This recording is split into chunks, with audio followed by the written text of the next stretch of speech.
Hey everyone, I hope everyone's doing good. Want to take a minute and talk to you a little bit about setting up a backpack in case you want to add this to your inventory of cool little things to have since we're living in dangerous times. So I'm going to cover this type of pack and my favorite one, this type of pack. So let's talk about backpacks. If you're going to go ahead and design a pack for survivability, you're gonna go to any outdoor store, or I would say surplus. If you can do surplus, do military surplus. Military surplus gear has been tested and the material is really good to where it can withstand a lot of abuse without ever damaging, okay? So we're gonna keep it simple. Try to stick to something like this, okay? This came from Bass Pro Shop. Obviously it's not military surplus, but it's a good backpack in the sense of it has your regular pocket and another pocket. So we're looking at two. Okay?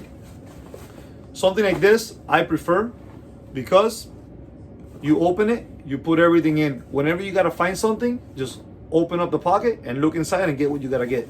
I'm not a fan of having a backpack that has 30 or 40 different pockets. Yeah, it may look cool when you see it on the shelf. A lot of these bags are very inconvenient when you start packing them. Now, another backpack that I like is this one. So this is from Black Hawk, and this is actually what most people call a rucksack. Now the reason why I prefer this one is because I always carry a rifle with me. So let's open this one up for a second, and I'll do another video on it later on. If you guys want, just on the comments let me know and I'll show you why I like this one better with a rifle. So if you notice, this one has pockets here in the front and on the sides. So I like this one better because of that. Because I use this for shooting if I'm in the woods and I'm carrying a rifle.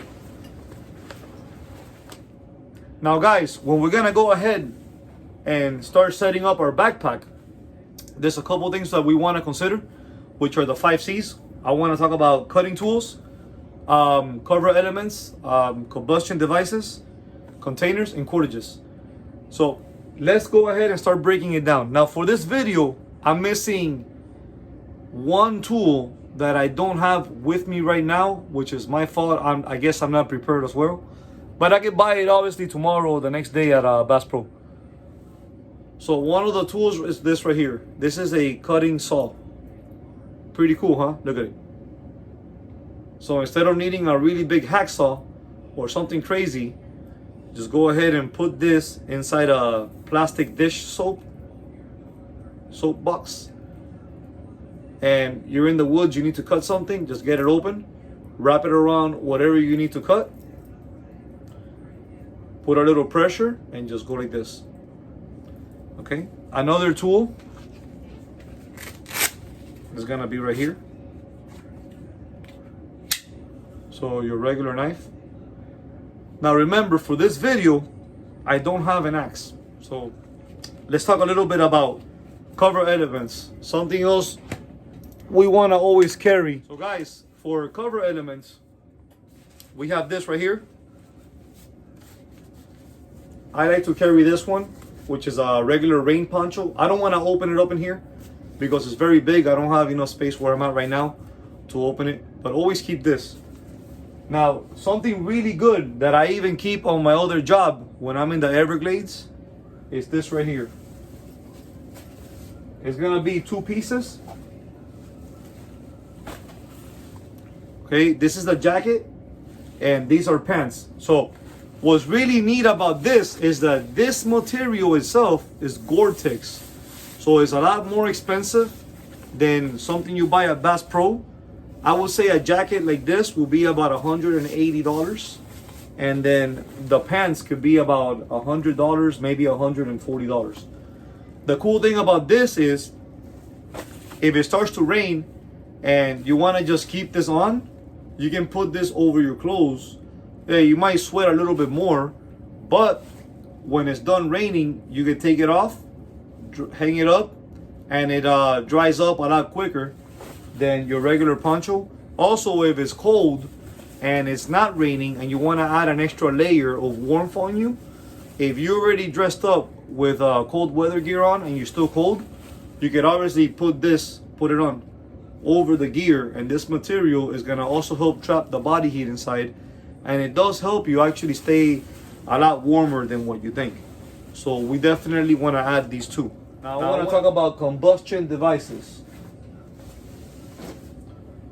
So for the outdoors, I always like to keep something like this inside a backpack. I bought this at Walmart, but it's actually very damn good. So this one, you can put a couple little things in it, but what I keep in here is a fire starter.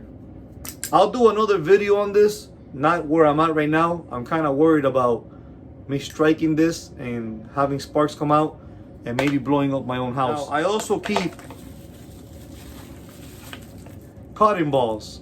Now, this is not just regular cotton balls. What I did was, I went to Walmart, I bought cotton balls, and then I got KY jelly. I put gloves on my hands, and I took the KY jelly and I would rub it in the cotton balls. Reason being is, if you set one of these on fire, it lasts between 3.5 to 5.5 minutes before the fire puts itself out. So if you're outside in the woods and you're trying to start a fire, this is a good way to start the fire. But if you can put one of this with a bunch of little branches, then you're guaranteed to have a fire running, and it's a lot more easier and smoother carrying something like this around than trying to start a fire, especially if you're a beginner going into the woods and practicing survival, and you don't have that type of experience in doing your own little burn pits or your own little fireplaces. And I also want to talk about cordages.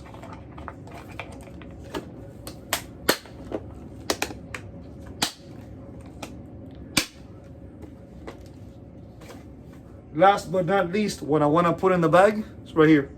550 cord. 550 cord can be used for anything as long as you know how to work with it. The last thing I used 550 cord was right here on my knife, and I'm gonna do another video on a good knife for the woods, and I'm gonna break down a knife in small details for all you guys that are knife people or you want to buy knives and carry with you. So this is the knife that I carry in the woods. This knife did not have a handle, and I didn't want to grab it like this. I didn't like the feeling of it. So what I did was I got 550 cord and I made a handle for my knife, as you can see. And then when I was done with the handle, all I did was I came right here at the end and I took a lighter and I started burning it, and it just melted into it, and that's it. It's actually very secure. Anyways, guys, for you beginners that have firearms, ammunition, tactical gear, you're trying to figure out how to set up a survival bag, this is a really good indicator to begin. Now, I will be doing another video on adding more stuff to it, and I will leave all you beginners with a nice little setup prepared in your house in case, you know, shit hits the fan and you want to book it. Guys, I hope everyone has a good evening. Please remember, I'm still teaching firearm classes out of South Florida. I always leave all my information on my videos. Look in the description box if you're trying to get a hold of me, and feel free to contact me. Even if I cannot do any business with you and I can guide you or give you some advice, I definitely will.